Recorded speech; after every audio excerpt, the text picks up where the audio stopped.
Ladies and gentlemen, fasten your seatbelts and prepare your taste buds as we embark on a relentless journey through the kingdom of brews. Welcome to the realm of intoxicating flavors and head-banging beer reviews. What's up, everybody? It's the Ginger Yeti, and I'm checking in from home. The beer I have for you today is Flying Dog's Raging Bitch IPA. It's got a lot of cool artwork on the bottle here. It's kind of interesting when I was looking it up. Apparently, the guys that started this brewery started out in owning like a brew pub kind of a bar quite a few years ago, because this Flying Dog started in 1990. And the story is that Hunter S. Thompson was actually hanging out in the bar, and he urged the owners to hire Ralph Steadman as an artist to design the labels, and they did. And to my knowledge, that's his signature down at the bottom. He's still the ones doing all these labels, or did all the labels. So that's kind of a cool story about that. Now on the bottle here, it says 2 inflammatory words, 1 wild drink. Before I get into that, I'm kind of bummed here, because I bought this from the grocery store on Sunday, but it says optimal freshness enjoyed by October 24th, 23. So stores out there, you really need to start rotating your stock. Kind of bummed that this is from a few months ago, out of date. But since this is an IPA, it should probably still be good. Now, Flying Dog was out of Frederick, Maryland. Tongue-tied here. But I found out as of May 2023, they were bought by the FX Matt Brewing Company. And you may know who they are because they're the ones that own Saranac Brewing. Unfortunately, they did move production out of Maryland to New York, probably up, I guess, around where the Saranac is brewed. But it's kind of neat that FX Matt Brewing Company isn't some evil empire big conglomerate.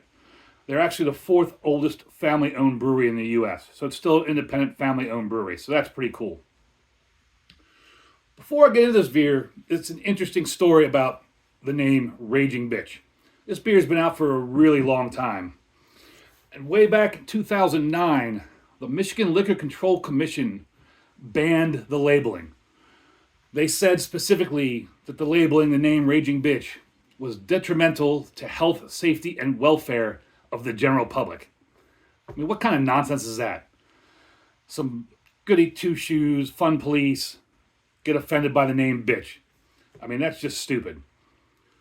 So, Flying Dog, not standing for that, sued them.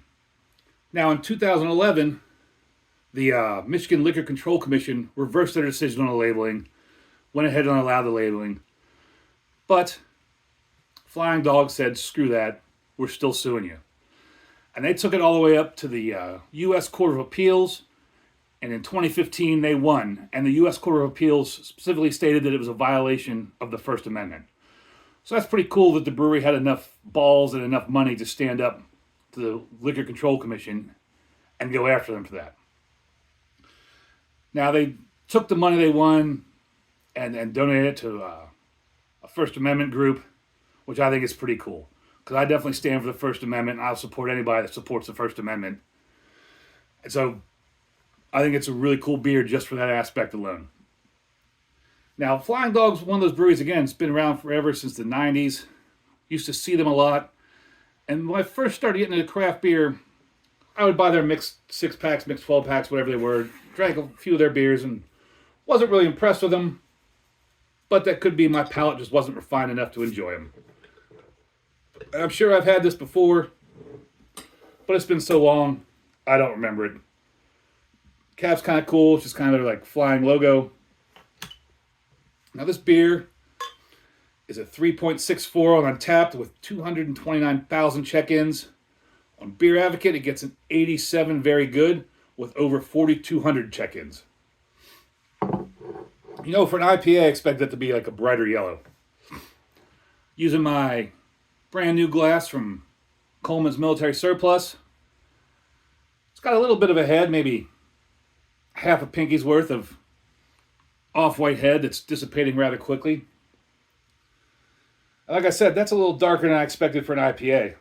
It's almost like a Yingling color. On my SRM chart here, I might give that a 14. Because that's a nice amber color, but again, not expected for an IPA. Now this IPA is 8.3% alcohol, so I wonder if it'll taste like that. Smell. Some slight, like, tropical aroma.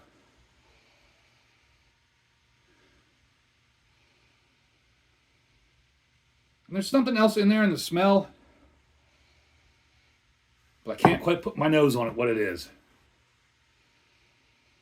Maybe that's just a slight maltiness. I mean, it's very, very faint. It's not off-putting. Maybe almost candy-like. Well, I'm never going to figure out what that smell is, so let's see what the taste's like. Cheers, everybody.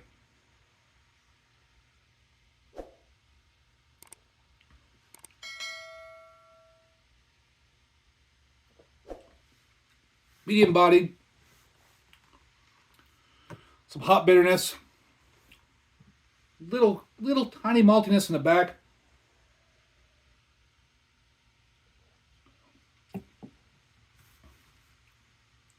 Yeah, medium bodied, a little bit of carbonation in there, a little bit of hop bitterness, a little bit of maltiness in the back. There's nothing overpowering on it. You don't taste the 8.3% alcohol at all. If you like just like a malty, slightly malty, bittery beer, this would be right up your alley. It's not over the top hops. It's not punch in the face hops. It's just kind of a well-rounded, hoppy beer.